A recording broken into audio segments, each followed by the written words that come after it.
Possibly you've noticed it on someone, a simple bracelet, a crimson cord tied on the left wrist, sometimes worn out, other times new, with no striking knots or decorations, just a cord. But not just any cord, and certainly not there for fashion. Did you know that this bracelet holds one of the most ancient and powerful spiritual mysteries on the planet? It's not an accessory. It's a symbol, a safeguard, a commitment, a direct connection to the hidden forces that govern the cosmos, and those who wear it don't do so by accident. That modest crimson cord, unnoticed by those who don't understand, conceals centuries of ancient wisdom. It was worn by visionaries, used by the enlightened, guarded by elders, tied by mothers to newborns. It was recommended by scholars, and now it has reached you. Why the left wrist? Why crimson? So simple and yet so powerful. What energy lies behind such a small act?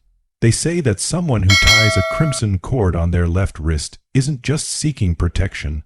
They're awakening something deeper.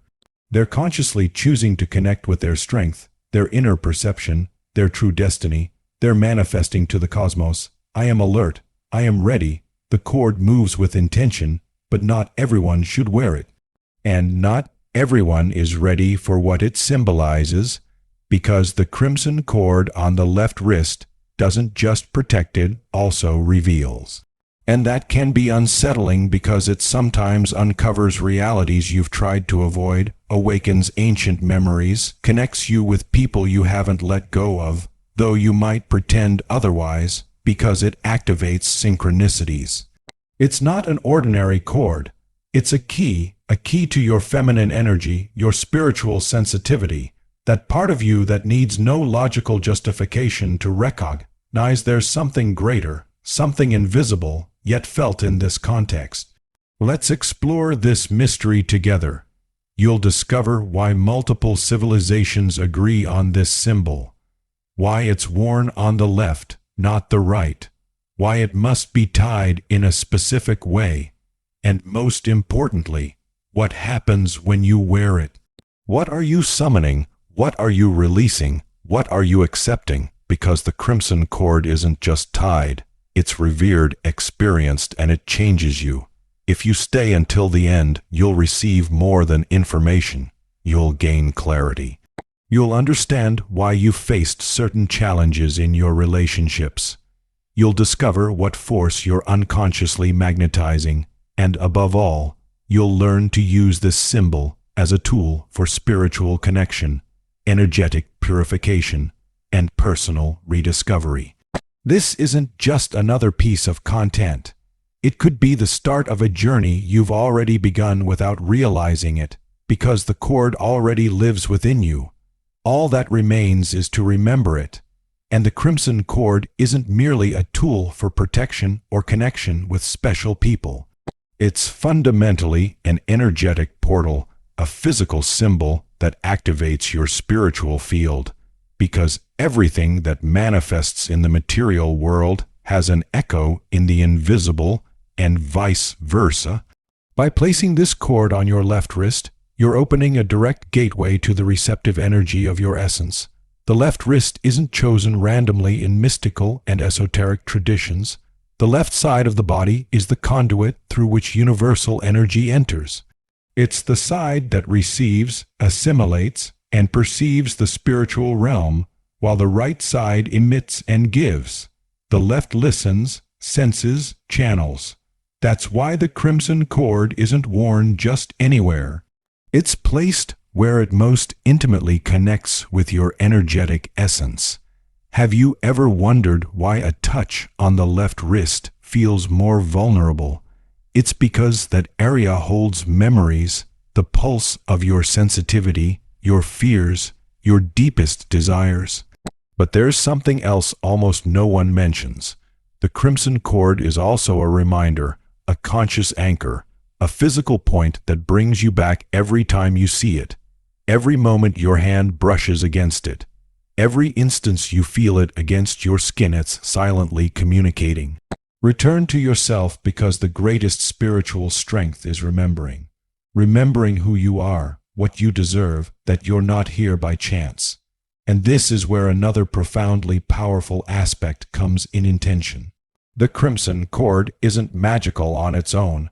What makes it sacred is the intention with which you tie it, the words you speak when you place it, the energy you infuse into the act. In many traditions, it's said it should be tied by someone who loves you sincerely, because true love is the greatest conduit of spiritual energy. When someone ties it on your left wrist with pure intention, be it a grandmother, a partner, a mentor, a friend, that cord becomes a seal, an energetic mark that envelops, supports, and guides you. Now listen closely, because here's where the crimson cord transcends protection and enters a much deeper territory: personal commitment. Wearing it is also making a promise, not to others, not to the cosmos, but to yourself.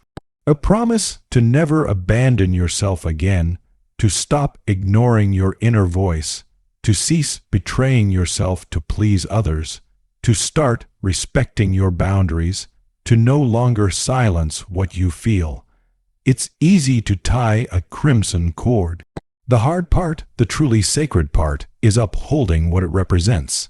Because once you commit to your evolution, you can't return to ignorance without suffering. Once you choose to open your eyes, you can't look away. Once you decide to connect with your soul, you can't exist in disconnection without feeling empty.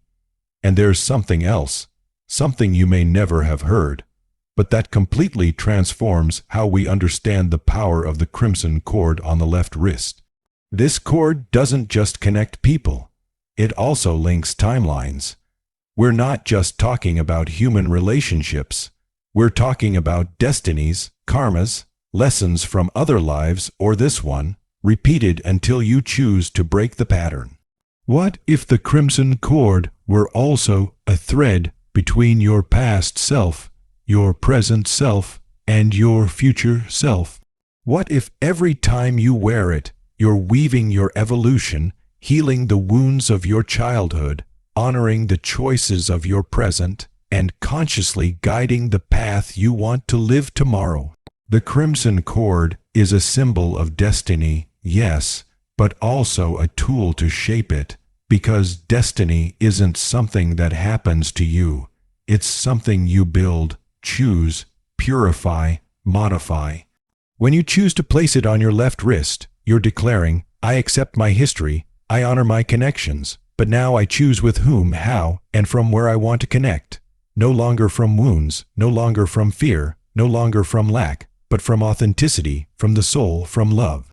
Without dependency, from connection without suffering. You can feel the difference because it's not the same. Loving out of habit versus loving with awareness. Being bound by karma versus being bound by choice. And the crimson cord helps you discern between the two, to see clearly what connects you and what needs release. Because not all cords deserve to remain tied. Some must be untied with gratitude, others burned in a symbolic fire, and others strengthened with presence, communication, and shared spiritual energy. That's why, in certain practices, when someone wants to close a cycle, they cut the crimson cord in silence and bury it in the earth or cast it into the ocean, not as an act of disdain, but as a ceremony of liberation. Because honoring a bond also means recognizing when it has fulfilled its purpose. You can see how many dimensions hide behind a simple cord. You can feel it's not just a bracelet, but a reflection of your current energy, your connections, your emotional and spiritual state. A reflection that doesn't judge but doesn't deceive either. Now I invite you to do something. Look at your left wrist. Is it empty, or is there already a cord there? Who placed it? With what intention did you tie it? Does it still hold meaning for you? Because if not, it's time to renew your energy, to make space for the new, to cut with love and hold more firmly what you truly want to sustain in the coming moments. Let's dive deeper.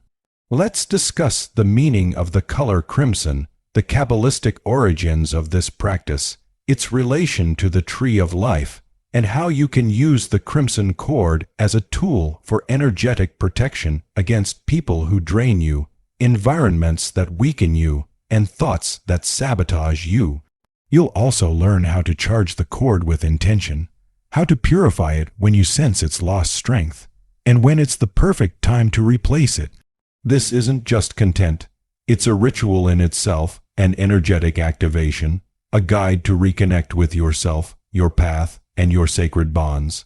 Stay until the end, not out of curiosity, but because your soul is asking for it. Because, deep down, you already knew the cord was waiting, and this time you choose how to tie it. And now that you've reached this point, I'll reveal something almost no one shares, something not found in books, videos, or traditional ceremonies, because what I'm about to share isn't theory. It's vibration, a key, a frequency. Did you know the crimson cord on the left wrist can also act as a conduit to elevate your vibrational field? It doesn't just block dense or negative energies. It also amplifies the signals the cosmos sends you. It makes you more sensitive to the subtle, more receptive to signs, to coincidences that aren't coincidences, to messages arriving disguised as intuition. It's like tuning an antenna, and the more present you are, the clearer the signal, the stronger the guidance, the more direct the synchronicity. And there's more. When the cord starts to fray, tangle, or break gradually, don't ignore it, because it's not a flaw. It's a message. The cord is wise. It's materialized energy. When it begins to deteriorate, it's telling you something is closing, that a phase has fulfilled its purpose, that a part of you is ready for something new. Some call it wear, but it's really evolution. That's why every crimson cord has a cycle, a beginning and end. And if you listen, if you pay attention, you'll know when it's time to renew it. That moment is sacred. It speaks to your ability to release, to give thanks for what's been, and to create space for new, more conscious, more aligned, more authentic connections. Because the more honest you are with yourself, the more authentic the cord that manifests in your life will be. And listen to this, not all crimson cords are about romantic love. Some arrive as guides, others as soul companions, others as brief encounters that leave a lasting mark, and others as mirrors showing what you need to heal. Every cord that enters your life transforms you. Some awaken you, others teach you to protect yourself, others teach you to love yourself. None are a mistake, and perhaps now you understand why you too can be the crimson cord in someone else's life. Maybe without knowing it, your energy, your presence, your existence has been a before and after for another being, and that too is a spiritual act, a form of love that seeks not to possess, but to reflect. That's the purest beauty of the crimson cord. It needs no bindings because it's made of soul, not knots. So if you felt this message was for you, if something inside you has stirred, if you felt that lump in your throat or that silent certainty, don't ignore it. The universe has just spoken to you, and now you decide what to do with what you've heard. I invite you to write a special phrase in the comments. Write it only if you feel it, only if it resonates with your soul. I am ready to tie the cord with consciousness because it's not about wearing a bracelet. It's about what it represents, how you uphold it, how you honor it, how you walk from now on.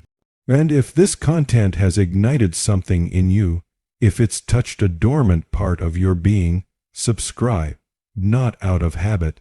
Subscribe as one who leaves an offering, as one who says, I am ready to remember more, to awaken more, to connect more. Because this channel isn't just a place for content, it's an energetic space, a circle of souls choosing to walk with the eyes of the soul open. And now, it's time to close this circle for today. But before you go, I want you to do something. Close your eyes for a moment. Take a deep breath and visualize a crimson cord emerging from your left wrist, expanding into the air like liquid light, linking to your heart, your inner perception, your purpose, and then dissolving into the infinite. That cord is you, and remember this: there's no force more powerful than a soul that has chosen not to forget who it is. Thank you for being present. Thank you for experiencing. Thank you for remembering. And now go and create magic. We'll meet again where the invisible cords entwine us once more. Oh.